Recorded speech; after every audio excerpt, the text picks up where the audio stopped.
Good morning, students of class 11th. Today in our business studies class, we are going to continue our chapter number 8, or you can say unit number 8, that is small business and enterprises. So our today's topic is intellectual property. Intellectual property क्या होती है बेटा? जब भी कोई human intellect means human brain कुछ new create करता है, ठीक है, whether it is related to a product, किसी प्रोसेस से रिलेटेड हो, किसी प्रिंटिंग से रिलेटेड हो, किसी बुक से रिलेटेड हो, किसी भी चीज़ से रिलेटेड हो, जब कुछ नया वो कुछ ईजाद करता है, नई चीज़ की खोज करता है, तो क्या होती है उसकी इंटेलेक्चुअल प्रॉपर्टी। वहीं इंटेलेक्चुअल प्रॉपर्टी राइट, इसके बारे में हम पहले पढ़ चुके हैं। इंटेलेक्चुअल प्रॉपर्टी राइट, देखिए अगर मैंने कोई नई चीज़ ईजाद की है, ठीक है, तो आज के मार्केट में इतना ज़्यादा कंपटीशन हो गया है कि दूसरे का गला काटने के लिए, इट मीन्स कंपटीशन में आगे निकलने के लिए लोग किसी भी हद तक जाते हैं, यहाँ तक कि प्रोडक्ट को कॉपी करने में भी टाइम नहीं लगाते। अगर मैंने कोई चीज़ नई ईजाद की है, नया किसी चीज़ का इन्वेंशन किया है, तो उस केस में मैं क्या चाहूँगी कि जो चीज़ मैंने इन्वेंट की है तो उसका बेनिफिट मुझे मिले। क्यों?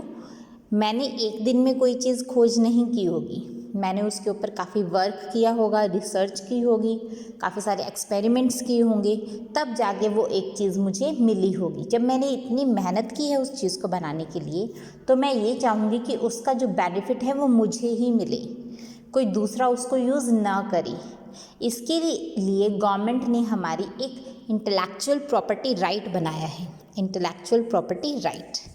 इस राइट के अंदर क्या होता है बेटा कि जो मैंने न्यू चीज़ इन्वेंट की है, इनोवेशन की है जिस चीज़ का, उसके लिए मुझे एक स्पेशल या फिर you can say definite period के लिए एक राइट दिया जाएगा कि जिससे मैं सिक्योर हो जाऊंगी कि मेरी वाली जो इन्वेंशन है कोई और व्यक्ति यूज़ ना कर पाए विदाउट माय परमिशन। अगर कोई दूसरा व्यक्ति उस चीज़ को, उस इन्वेंशन को कॉपी करता है तो उस केस में उसको पेनल्टी भी पे करनी पड़ सकती है, ठीक है ना। तो इंटेलेक्चुअल प्रॉपर्टी राइट क्या होता है? It is a special right which is given to the creator, जो क्रिएटर को दिया जाता है for a definite time period and is provided to him for the use of his creative work. Okay, next, intellectual property rights के types: copyright, patent, trademark, trade secret, geographical indications. First one is copyright. Copyright ये वो right है जो creator को दिया जाता है on his literary और आर्टिस्टिक वर्क, ठीक है। मैंने कुछ नया लिटरेरी क्रिएट किया है या आर्टिस्टिक वर्क किया है, उसके ऊपर मुझे कॉपीराइट मिल जाएगा। मीन्स मान लीजिए मैंने कोई न्यू बुक लिखी है, ठीक है, मैंने कोई नई कहानी लिखी है, बुक नॉवेल लिखी है, या मैंने कोई नया म्यूज़िक दिया है, इस तरह की अगर मैं कोई चीज़ नई ईजाद करती हूँ तो उसके ऊपर मुझे क्या मिलेगा? कॉपीराइट मिलेगा, ठीक है। This copyright is given under Indian copyright act 1957। Indian copyright act हमारे देश में है 1957, इसके अकॉर्डिंग ही हमें कॉपीराइट प्रोवाइड किया जाता है, जिसके अंदर हमें क्या बेनिफिट मिलता है कि कोई दूसरा पर्सन हमारी क्रिएशन का यूज़ ना कर सके। मैंने अगर बुक लिखी है नई, तो मेरी नई बुक की कॉपी बनाकर दूसरा कोई पर्सन उसको सेल ना कर सके, मेरी क्रिएशन का कोई दूसरा व्यक्ति फ़ायदा ना उठा सके। इसका मेन मकसद यही रहता है, ठीक है। Registration process of copyright, registration करते कैसे हैं? देखिए, फॉर गेटिंग कॉपीराइट रजिस्ट्रेशन सबसे पहले हमें एक एप्लीकेशन फॉर्म फिल करना होता है, जिसके अंदर हमारा name, address, nationality, title of creation, हमने जिस चीज़ की क्रिएशन की है उसका टाइटल, लैंग्वेज, हम किस लैंग्वेज में उसकी क्रिएशन कर रहे हैं, ये सब चीज़ें उसमें गिवन होती है। मतलब कॉपीराइट रजिस्ट्रेशन करवाने के लिए हमें फर्स्ट ऑफ ऑल एक एप्लीकेशन फॉर्म फिल करना होता है। अब उस एप्लीकेशन फॉर्म के साथ फिक्स फीस और 4 कॉपीज़ कॉपीराइट की हमें क्या करनी पड़ती है? आगे ऑफिस में, रजिस्ट्रेशन ऑफिस में हमें सेंड करनी पड़ती है।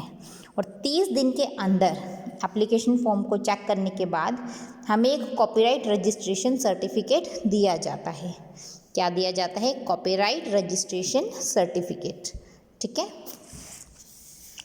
कितने टाइम पीरियड के लिए हम कॉपीराइट करवा सकते हैं? राइटर के लिए, उसने कोई बुक लिखी है न्यू, या किसी आर्टिस्ट के लिए, ये कॉपीराइट का ड्यूरेशन रहेगा for his life time and 60 years after his death. जब तक वो ज़िंदा है तब तक तो पूरी ज़िंदगी वो कॉपीराइट का इस्तेमाल करेगा, और मरने के 60 साल के दौरान, मतलब 60 साल तक उसका कॉपीराइट उस पर रहेगा। 60 साल के बाद दूसरा व्यक्ति इस पर दावा ठोक सकता है। In the case of movies के केस में this period is only up to 60 years. ठीक है, सिर्फ 60 साल तक। Okay, 60 years after the publication of the creative work. Patent एक स्पेशल राइट है जो इन्वेंटर को दिया जाता है। ये भी एक फिक्स पीरियड के लिए दिया जाता है। ठीक है, कि आपके इन्वेंशन को कोई और व्यक्ति यूज़ ना कर सके। ठीक है, इन्वेंशन किसी भी चीज़ से, प्रोडक्ट से रिलेटेड हो सकती है, किसी प्रोसेस से, फॉर्मूला से, आइडिया से, किसी भी चीज़ से रिलेटेड इन्वेंशन कर सकते हैं हम। तो उसका जब हम पेटेंट करवाते हैं, उसके ऊपर जब अपना अधिकार दिखाते हैं, तो it is related to patent right.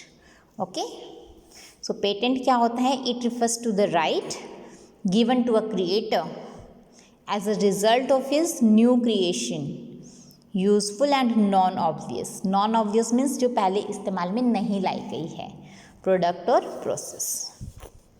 देखिए रिक्वायरमेंट्स क्या है पेटेंटेबिलिटी की, मतलब पेटेंट हम किस कंडीशन में करवा सकते हैं।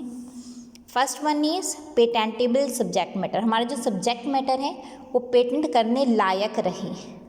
ठीक है, इंडस्ट्रियल यूटिलिटी, जो हमारा पेटेंट है जिसका हम करवा रहे हैं, हमने जो न्यू क्रिएशन की है वो इंडस्ट्री के लिए प्रैक्टिकली यूज़ में आने लायक हो, नोवल्टी न्यू हो, वैसी किसी ने न्यू इन्वेंशन पहले ना करी हो, हमारी बिल्कुल in terms of each and every condition वो न्यू ही रही। ठीक है, पहले उस जैसी कोई इन्वेंशन ना हो रखी हो। नॉन ऑब्वियस मीन्स ये प्रॉपर होनी चाहिए, इसके जैसे पहले कोई क्रिएशन मार्केट के अंदर ना हो, या पहले किसी के बारे में इसको इन्फॉर्मेशन ना हो, एकदम न्यू हो और क्रिएटिव हो। ठीक है, इमेजिनेबल हो। ड्यूरेशन ऑफ पेटेंट, कितने टाइम के लिए पेटेंट किया जाता है? 20 ईयर्स। कितने टाइम पीरियड के लिए? सभी पेटेंट्स 20 ईयर्स के लिए होते हैं। पेटेंट का पीरियड कब से शुरू हो जाता है? It becomes from the submission of application of patent. ठीक है, जिस डेट को हम एप्लीकेशन देंगे पेटेंट के लिए, उसी डेट से पेटेंट का पीरियड चालू हो जाएगा। परमिशन मिलने के बाद जो पेटेंट होल्डर है, ठीक है, हर साल कुछ फीस पे करके अपने राइट को प्रिजर्व करके रखता है। Okay, next patent granting process. Patent की ग्रांट कैसे मिलती है, मतलब पेटेंट का राइट हमें लेना है तो किस प्रोसेस से होके हमें गुजरना पड़ेगा? पहले एप्लीकेशन फॉर्म फिल करना पड़ेगा। ठीक है, पेटेंट रजिस्ट्रेशन ऑफिस में जाके हमें एप्लीकेशन फॉर्म फिल करना पड़ेगा। उसके अंदर पेटेंट से रिलेटेड सारी इन्फॉर्मेशन हम देंगे। पब्लिकेशन ऑफ एप्लीकेशन, पेटेंट का ये फॉर्म फिल करने के बाद हमें ऑफिस जर्नल के अंदर, अपने ऑफिस जर्नल के अंदर हमें हमेशा 18 महीनों तक लगातार पेटेंट के एप्लीकेशन को पब्लिश करते रहना पड़ेगा। ठीक है, ऑफिस जर्नल के अंदर 18 महीने तक अपने पेटेंट एप्लीकेशन को पब्लिश करते रहना पड़ेगा। और जो डिपॉजिट करनी है स्पेशल फीस, टाइम लिमिट, सब चीज़ हमें उसमें क्या है अकॉर्डिंगली हम उसमें चेंज करवा सकते हैं, कम ज़्यादा हो सकती हैं।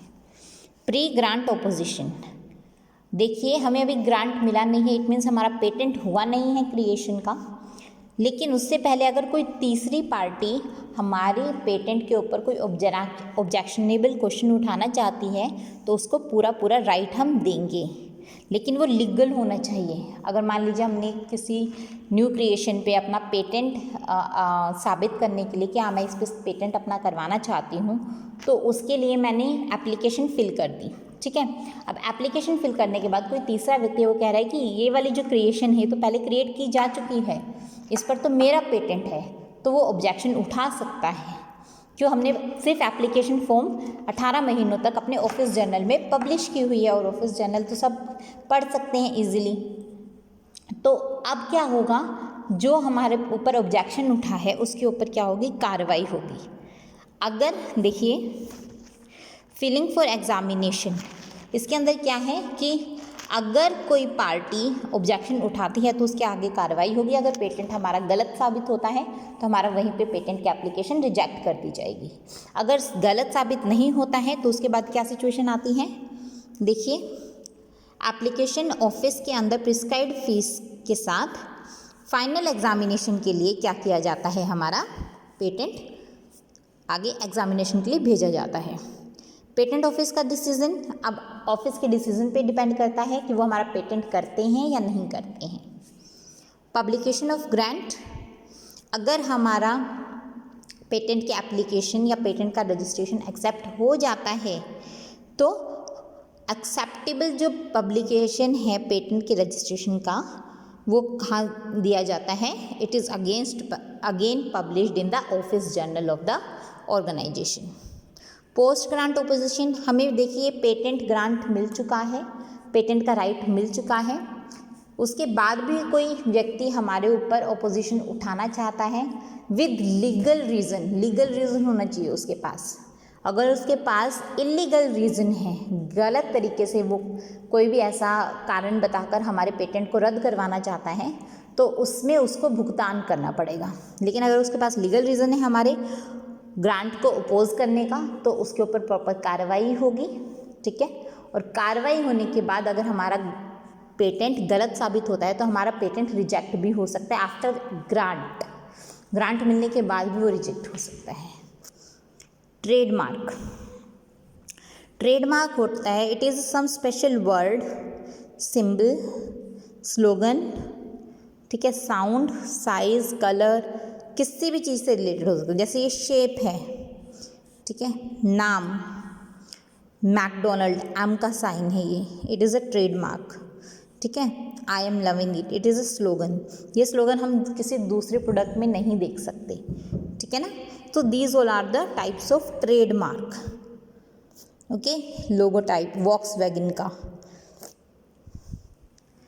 ये देखिए ट्रेडमार्क क्या होता है, ये कोई स्पेशल टाइप का वर्ड, नाम, सिंबल, साउंड, साइज, कोई कलर जो सिर्फ एक प्रोडक्ट या सर्विस के साथ ही यूज़ किया जाता है, उसको डिफरेंट दिखाने के लिए मार्केट में, ठीक है।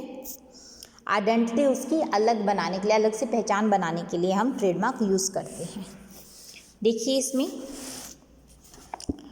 ट्रेडमार्क में एक एग्जांपल दिया हुआ है, Ford motor company Ford use करती है एज इट्स ट्रेडमार्क। ट्रेडमार्क क्यों दिया जाता है, ताकि हमारे बिजनेस की एक अलग से प्रोडक्ट की आइडेंटिटी हो, बिजनेस में जो प्रोडक्ट है उसकी एक अलग से आइडेंटिटी मार्केट में बनाने के लिए ये यूज़ किया जाता है। Trademark registration process, filing application fill की जाती है, इसके अंदर एक प्रिस्क्राइब्ड फीस पे करनी होती है ट्रेडमार्क रजिस्ट्रेशन ऑफिस में। और ज़्यादा से ज़्यादा इसमें क्या क्या इन्फॉर्मेशन हम प्रोवाइड करते हैं, आइटम ऑफ ट्रेडमार्क, हम किस चीज़ का ट्रेडमार्क करवाना चाह रहे हैं, कोई लोगो है, कोई सिंबल है, कोई शेप है, कोई कलर है, किस चीज़ का हम ट्रेडमार्क बनवाना चाहते हैं। Name and address of the trademark owner, जो ट्रेडमार्क बनवा रहा है, ट्रेडमार्क करवा रहा है, उसका name and address.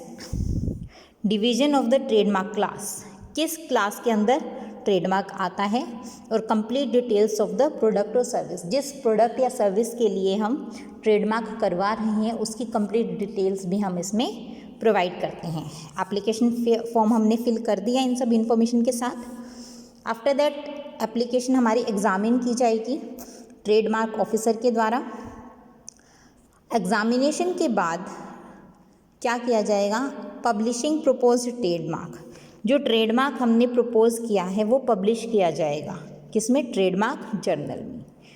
Filling opposition, कोई थर्ड पार्टी है अपना ऑपोजिशन दिखाना चाहती है कि ट्रेडमार्क पहले से ही रजिस्टर्ड है तो उसके लिए भी उन्हें क्या करना पड़ेगा, ट्रेडमार्क ऑफिस में एक सबमिट करनी पड़ेगी एप्लीकेशन और एप्लीकेशन फ़ीस, जिससे वो हमारा अपोज कर सके। इशूइंग सर्टिफिकेट ऑफ ट्रेडमार्क, अगर हम सब चीज़ों में से निकल कर अच्छे से ट्रेडमार्क अपना इशू करवा लेते हैं, उसमें कोई दिक्कत नहीं आती, उस जैसा ट्रेडमार्क किसी और का नहीं है, कोई ऑपोजिशन नहीं आता, तो उस सिचुएशन में हमें ट्रेडमार्क रजिस्ट्रेशन ऑफिस से ट्रेडमार्क का सर्टिफिकेट मिल जाएगा। ठीक है। ट्रेडमार्क का ड्यूरेशन कितना होता है, सभी फीस वगैरह पे करने के बाद ये अगले 10 साल तक it is valid for 10 years. ठीक है, ट्रेडमार्क का रजिस्ट्रेशन वैलिड होता है। Next one is trade secret. Trade secret बेटा, मार्केट में देखिए कंपटीशन काफ़ी ज़्यादा है, तो अपने प्रोडक्ट को अलग दिखाने के लिए हमारे ट्रेड का कोई ना कोई सीक्रेट होता है। जैसे अपने प्रोडक्ट में कुछ न्यू चीज़ ऐड करना, जिससे कस्टमर ज़्यादा से ज़्यादा अट्रैक्ट हों। ठीक है, किसी भी चीज़ से रिलेटेड इन्फॉर्मेशन, जैसे पैटर्न है हमारा, फॉर्मूला है, क्या चीज़ हम यूज़ कर रहे हैं, क्या ऐड कर रहे हैं, कोई स्पेशल टाइप ऑफ टेक्निक है।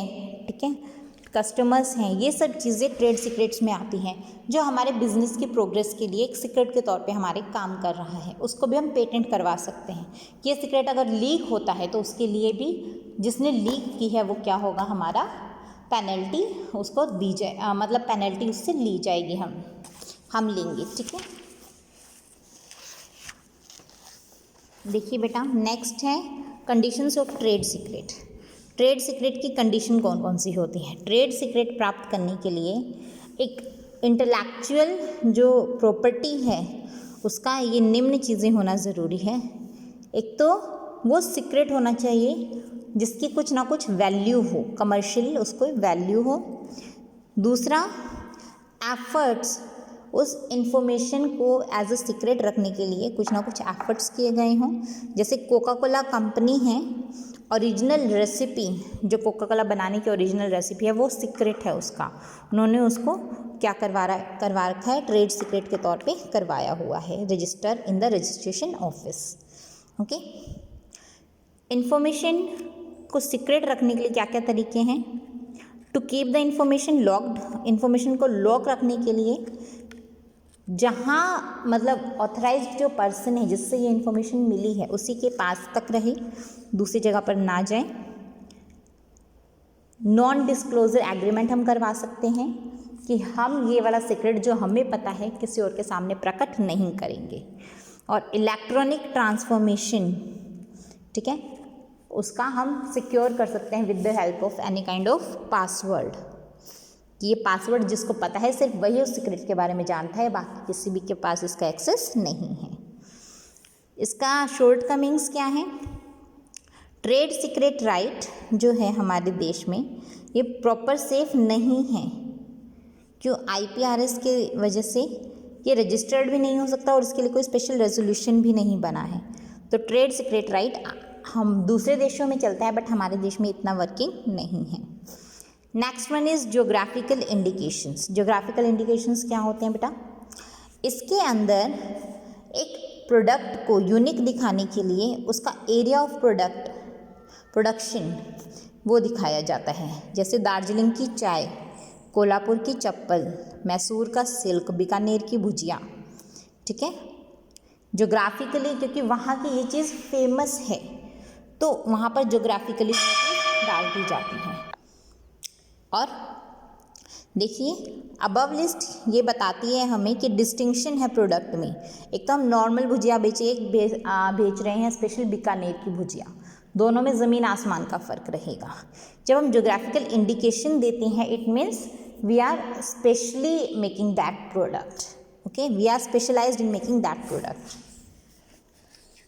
Conditions of geographical indications, GI के अंदर मेनली एग्रीकल्चरल, नेचुरल और मैन्युफैक्चरर प्रोडक्ट इंक्लूड होते हैं। इसके अंदर जो प्रोडक्ट है या तो प्रोड्यूस किया जाता है या मैन्युफैक्चर किया जाता है किसी स्पेशल ज्योग्राफिकल एरिया के अंदर। इसके अंदर प्रोडक्ट की सिक्योरिटी प्रोवाइड की जाती है GI में। ठीक है, स्पेशल फीचर्स उस स्पेशल एरिया से रिलेटेड उसके अंदर प्रोडक्ट के अंदर होने चाहिए। जनरली जो जीआई है, जोग्राफिकल इंडिकेशंस हैं, ये किसी प्रोडक्ट से रिलेटेड होता है और किसी सर्टेन एरिया से रिलेटेड होता है, ठीक है।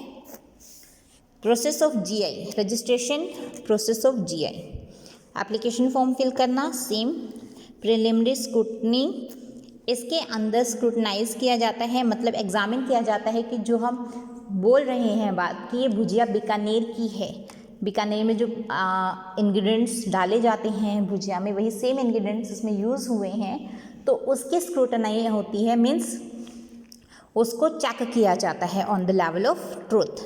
कोई भी ऑब्जेक्शन मिलता है तो एप्लीकेशन रिजेक्ट कर दी जाती है।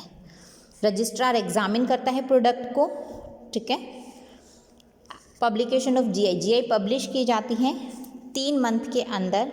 रजिस्ट्रार से जैसे ही ग्रांट मिलता है, जर्नल के अंदर क्या जीआई हमारी पब्लिश की जाती है। ऑपोजिशन, रजिस्ट्रेशन में अगर किसी भी तरह का ऑपोजिशन मिलता है, ठीक है, कोई भी मतलब एरिया का कोई भी व्यक्ति ऐसे कहता है कि ये हमारे एरिया की चीज़ नहीं है, इस तरीके से नहीं होती है, तो उसका प्रॉपर क्या किया जाता है, एग्जामिनेशन किया जाता है, स्क्रूटनी होती है। अगर वो चीज़ गलत साबित हो जाती है तो जीआई का जो राइट है, वो रजिस्ट्रेशन है, वो वहीं पर कैंसिल कर दिया जाता है। ग्रांटिंग रजिस्ट्रेशन, अगर ऐसी कोई सिचुएशन नहीं आती है, ऑब्जेक्शन सारे गलत साबित हो जाते हैं, तो रजिस्ट्रार एक्सेप्ट कर लेता है एप्लीकेशन को और सर्टिफिकेट ऑफ रजिस्ट्रेशन उन्हें प्रोवाइड कर देता है। रिन्यूअल, 10 साल के बाद इसे रिन्यू करवाना पड़ता है। जो रजिस्ट्रेशन हुआ है जोग्राफिकल इंडिकेशन का, उसको न्यू लेवल पर क्या करवाना पड़ता है, हमें हर 10 साल के बाद रिन्यू करवाना पड़ता है, ठीक है। एक्सपायरी पीरियड इसका कितना रहा, फिर it means it is expiry of this period is 10 years, okay. So this is your chapter number, आपका 8 पूरा हो गया है। इस चैप्टर से रिलेटेड कोई भी कहीं भी कन्फ्यूजन हो तो प्लीज़ उसके बारे में पूछिएगा। कल से हम यूनिट नंबर 9 अपने स्टार्ट करेंगे। आप इसके नोट्स बनाइएगा और सभी क्वेश्चंस जो भी हैं इसके अच्छे से देखिएगा घर पे, okay. So that's all for today, thank you.